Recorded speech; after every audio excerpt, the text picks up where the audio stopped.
Hi, I'm Julie. As a nurse practitioner, I'm working for our father with children who have complicated medical needs.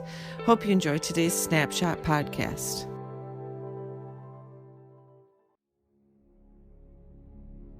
The sales leaders' conventions were lavish affairs in exotic locations like London or Hong Kong. In his first year with the insurance company, Greg qualified for the prestigious $1 Million Round Table. That put him in the top 2% of his peers. Greg continued being successful. At one particular convention, Greg sat at a black tie event overlooking Monte Carlo. He watched as a select group of agents were paraded up the aisle for special recognition. He vowed that someday that would be him. Each year he would get close, but the next year the targets would be raised. He began to push clients to buy enough so he could qualify. He found himself compromising the truth, telling lies at times to ensure his spot at the convention. He began asking himself, "What am I doing? Why am I doing it?"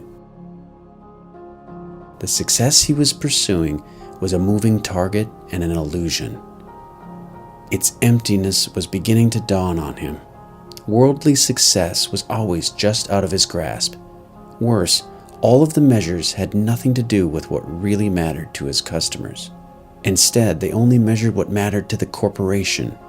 Policies sold, premiums gathered, commission paid, increased revenues. Compromising his integrity was beginning to take a toll on Greg.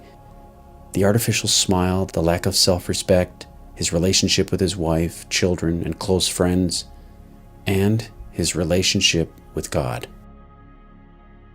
Do not make any idols. Exodus 34:17. Success was Greg's idol, and it was giving him blurred vision. We all have idols that quickly blur our sight. What is the definition of an idol? Idols are anything that rightfully takes the role belonging to our Father. What are the idols we are tempted to worship at work? There are many little idols that we put around us.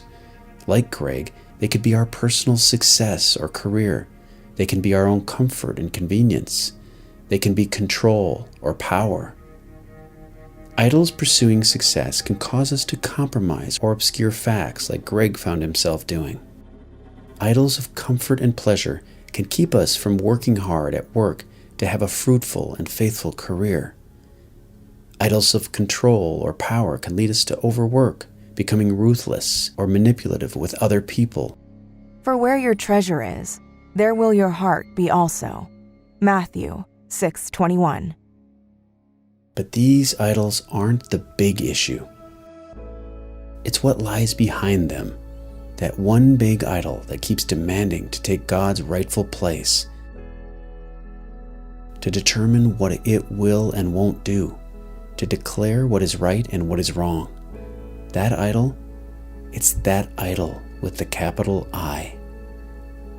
That idol is each one of us.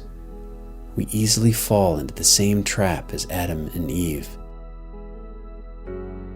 They could eat and enjoy everything in the garden but one, the tree of good and evil. By eating of the apple, they were saying they wanted to determine for themselves what was good and evil. This is what each one of us does when we put ourselves at the center and push God to the side, or make other things the treasures of our heart. Like Adam and Eve, we turn from God, not giving Him the worship and honor He deserves. If we see little idols cropping up in our lives, we can be sure that the idol with the capital I is exerting his influence. Come, let us bow down and worship. Let us kneel before the Lord our Maker.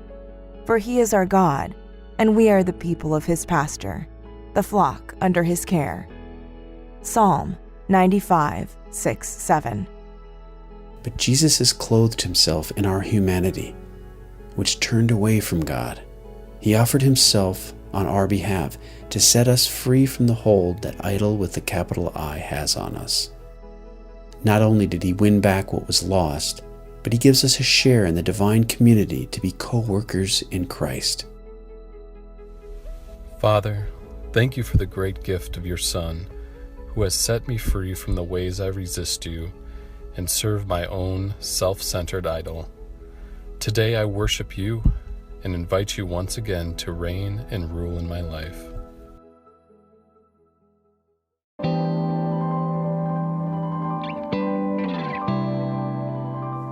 Snapshot podcasts are a project of WorkLight. For more resources like this one, visit us at worklight.org to sign up for our Flame monthly newsletter and our Workday Spark Reflections. While you're there, be sure to learn more about challenge weekends, small groups, and how to become an igniter for Christ.